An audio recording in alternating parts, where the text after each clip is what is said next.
Victor Hugo, le chef de file du drame romantique.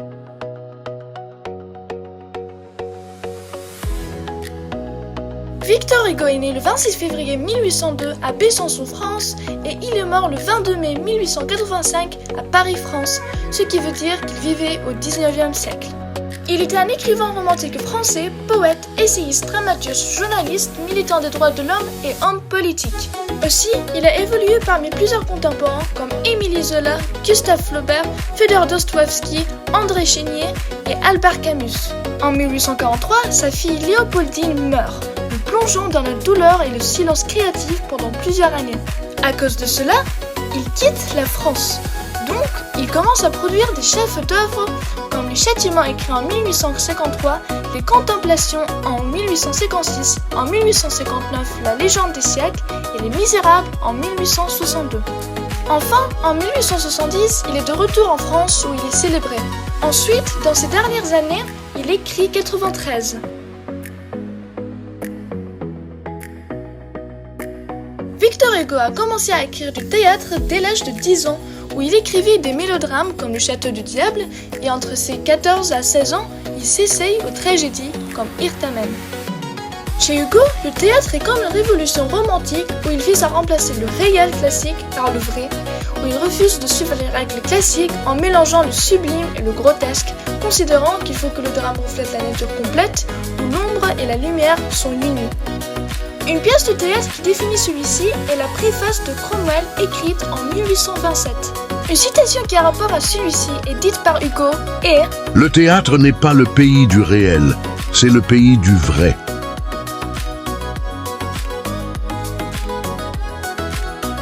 Il y a eu des moments marquants dans sa vie artistique, comme par exemple en 1831, Hugo a publié un roman qui s'appelle Notre-Dame de Paris, ce qui était un roman de grand succès. C'est devenu célèbre pour avoir réhabilité l'art gothique et sauvé la cathédrale de la destruction au XIXe siècle.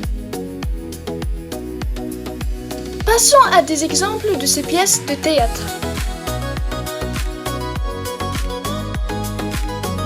La pièce théâtrale la plus majeure de Victor Hugo est Hernani, écrite en 1830.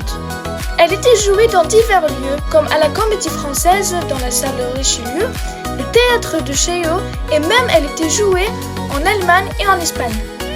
Les thèmes centraux de la pièce sont le romantisme, qui est centré sur l'amour fatal, l'honneur, la vengeance et la rébellion. Les deux personnages principaux de l'histoire sont Hernani et Doniassol, qui vivent une passion amoureuse qui défie les obstacles sociaux et politiques.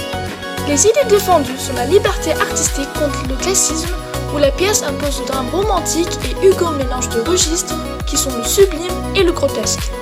Il abandonne la règle des trois unités, ceux qui sont l'unité de lieu où l'action doit dérouler en un seul endroit, l'unité de temps où l'intrigue ne doit pas excéder une durée de 24 heures, et enfin l'unité d'action où la pièce ne doit comporter qu'une seule intrigue principale. Aussi, il mélange le tragique et le comique et utilise un langage poétique plus libre.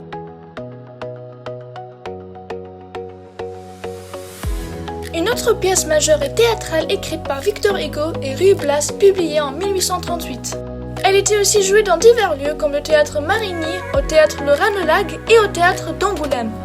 Les thèmes centraux incluent la critique sociale, la dualité de l'héroïsme, la vengeance machiavélique et la fatalité tragique. L'histoire est basée sur un amour impossible et tragique entre une reine et un laquais noble dame. Les idées défendues par l'auteur sont des idées humanistes et romantiques. En mettant un amour impossible entre deux êtres de classe sociale opposées, il prône une société sans barrière sociale.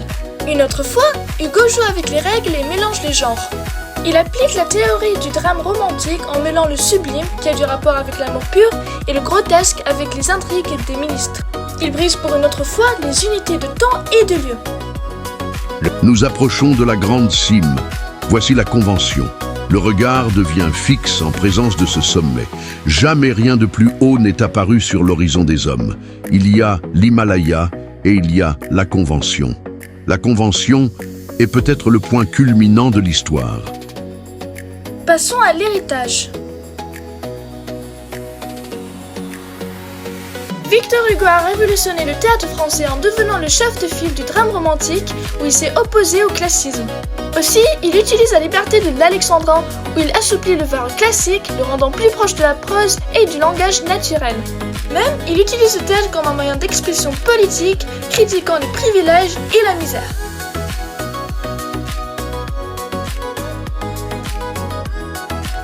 Même si Hugo est décédé depuis plus de 140 ans, il est encore lu et joué jusqu'à aujourd'hui. La raison est qu'il a fortement contribué au renouvellement de la poésie et du théâtre, et le lire permet d'explorer la beauté de la langue française, de comprendre l'histoire et la société, et de s'engager dans des réflexions profondes sur la condition humaine.